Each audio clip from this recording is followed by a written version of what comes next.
Good day, I'm Angeline T. Manalili from PSIT 4B, and today I will discuss the video tutorial of Windows Server 2016-2019 installation. This is the official link of Microsoft kung saan na-download ang Windows Server. Click 64-bit to download. And dahil nga po may naka-download na ako, ipopost ko na po itong downloading.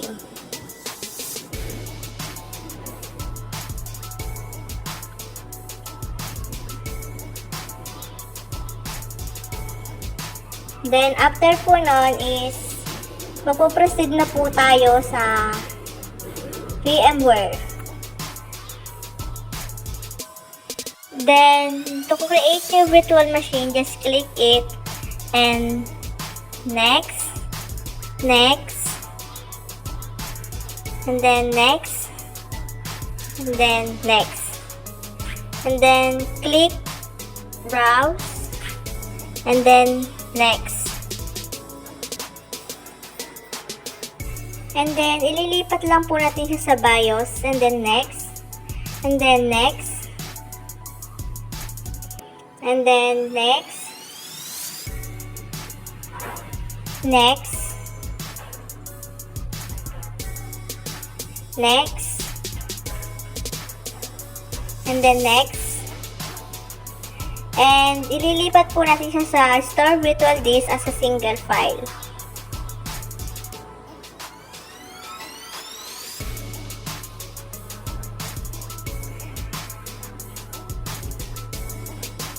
And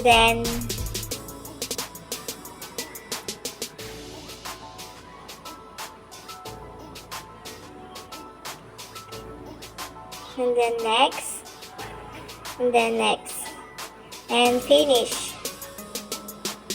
And hintayin lang po natin siya. Then after po nun is i-click lang po natin yung CD or data.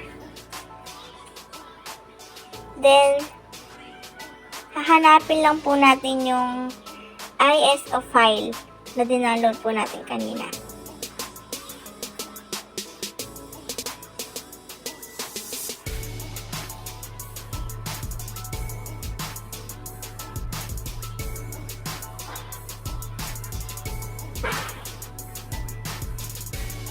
Then, once na okay na po yun, is iraran na po natin siya.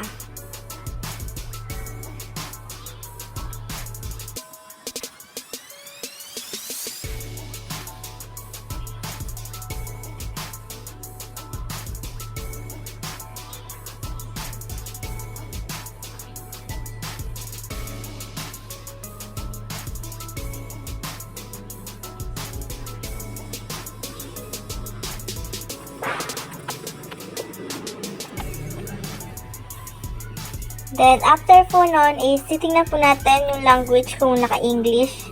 Then, sa keyboard po is, hanapin po natin yung US. Then, next. Then, install now. Then, hintayin lang po natin.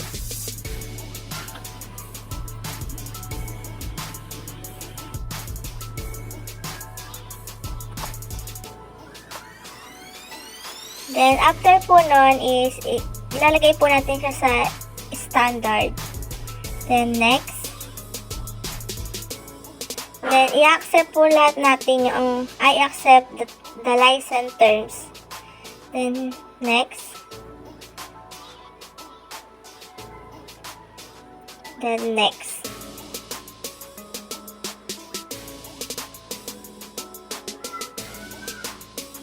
Then, hintayin lang po natin siya ulit.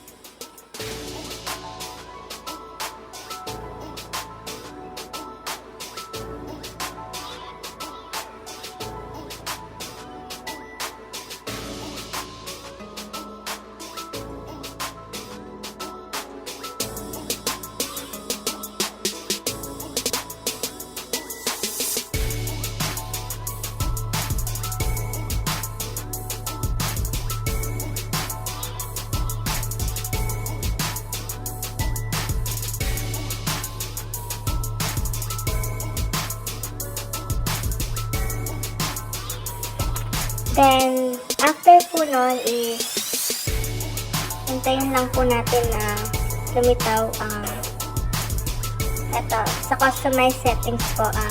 Maglalagay po tayo ng password na gusto nating maging password.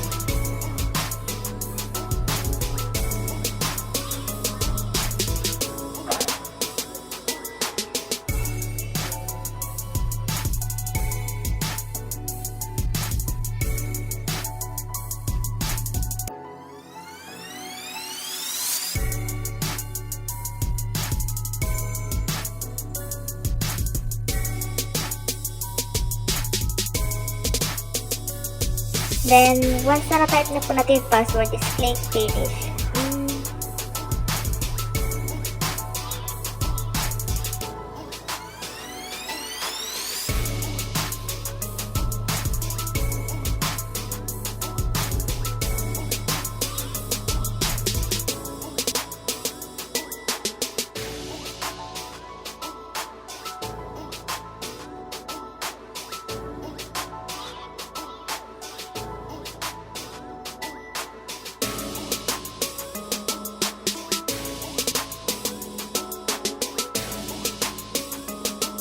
Then, finalizing na po.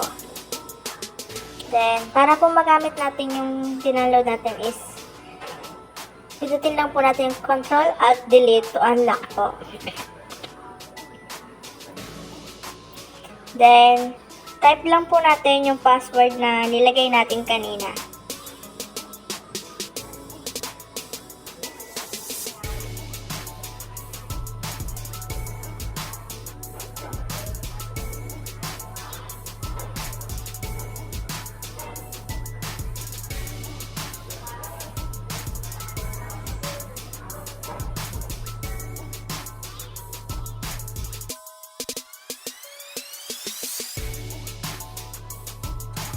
And then, hintayin lang po natin lumitaw yung Windows Server Manager na ating dinaload.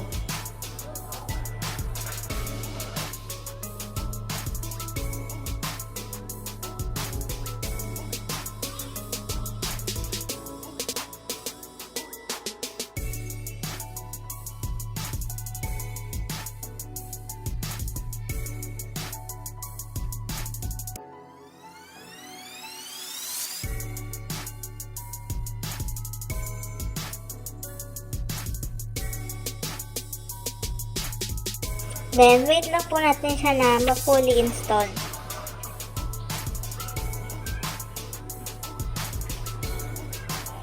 Then, eto na po siya.